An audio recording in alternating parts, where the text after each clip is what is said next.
ஏன்னா டேய், உங்களை தற்குறின்னு கூப்பிடுறதுல தப்பே இல்லடா.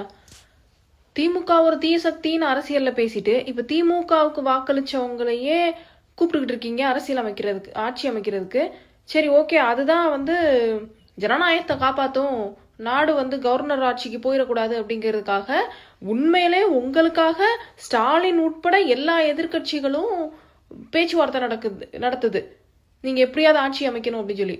இப்ப ஆல்ரெடி எலெக்ஷன் டைம்ல தான் குழந்தைங்களை வச்சு எங்க எங்க தளபதிக்கு ஓட்டு போடுங்க, எங்க விஜயண்ணாக்கு ஓட்டு போடுங்கன்னு சொல்ல வச்சிங்க. இப்பயாவது மூடிட்டு இருக்க கூடாதா?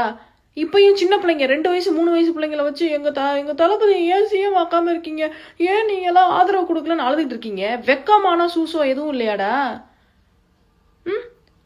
எப்படியாவது பண்ணி உங்க அண்ணனை தான் உட்கார வைக்க போறாங்க, அதுக்குள்ள என்ன அவசரம்? விஜய் வேணா அப்படின்னு சொல்லி கொள்கை பிடிப்போட இருந்தவங்க தானே காங்கிரஸுக்கு, விசிகாக்கு, சிபிஐ சிபிஎம் ஓட் பண்ணியிருப்பாங்க. இப்போ அவங்க ஆதரவோட தானே ஆட்சி அமைக்க போறீங்க. இன்னமும் பிள்ளைங்களை வச்சு அரசியல் பண்ணணுமா? அதுகளுக்கு தெரியுமா முதல்ல கட்சி அரசியல்னா என்ன அப்படின்னு சொல்லி? உங்க அண்ணன் அப்போ பாசிசமா பாயாசமா அப்படின்னு சொன்னார்ல, இந்த 5 நாள்ல பாசிசம்னா என்னன்னு தெரிஞ்சிருச்சா?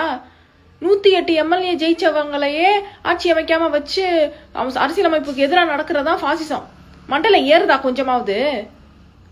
இந்த 5 நாளையே சமாளிக்க முடியல. இன்னும் பாருங்க, எல்லாம் உங்களுக்கு தான் ஆப்பா வரும். இப்போ நீட் மாதிரி நீட்டை நீக்கிறேன்னு சொன்னாங்கல்ல, நீட்டை நீக்கவே முடியாதுன்னு உங்க அண்ணன் அப்பவே வாக்குமூலம் கொடுத்துட்டாரு. இன்னும் அடுத்து என்ஜினியரிங்க்கு என்ட்ரன்ஸ் வரும், ஆர்ட்ஸ் அண்ட் சயின்ஸுக்கு என்ட்ரன்ஸ் வரும், எல்லாமே வரும். புள்ள குட்டிகளை படிக்க வைக்கிறது இருக்கட்டும், முதல்ல நீங்க படிங்க, அரசியலை படிங்க, தமிழ்நாட்டோட வரலாறை படிங்க, லூசா தெரியாதீங்க. எவ்வளோ கேவலமா! ஐயோ கடவுளே! முதல்ல இது சட்டப்படி குற்றம் தெரியுமா? பிள்ளைங்களை அரசியல்ல ஈடுபடுத்துறது, குழந்தைங்கள தெரியுமா தெரியாதா? உங்க அண்ணன் வாட்ஸ்அப்ல அரசியல் பண்ணிக்கிட்டு இருக்காரு, நேர்ல கூட போய் படியேற மாட்டாராமா? ஏன்டா ஷூட்டிங்ல தான் அவர் ரொம்ப அமைதியானவர், ஒண்ணுமே பேச மாட்டார். நீங்க இப்போ அவர் ஆட்சி அமைக்கிறதுக்கு கூட பேச மாட்டாராமா? வாட்ஸ்அப்ல ஆதரவு கோரி இது பண்றது என்ன மரியாதை? எம்எல்ஏ சீட்டெல்லாம் அவ்வளோ சுழுவா போச்சா? அதுக்குள்ள அங்கிட்டு வதந்தியா பரப்புறது, அங்கிட்டு ஒண்ணு ஏடிஎம்கே டிஎம்கே ஜாயின் பண்றாங்கன்னு இஷ்டத்துக்கு எதையாவது நம்ப வேண்டியது, அப்புறம் இப்படியே தெரிய வேண்டியது.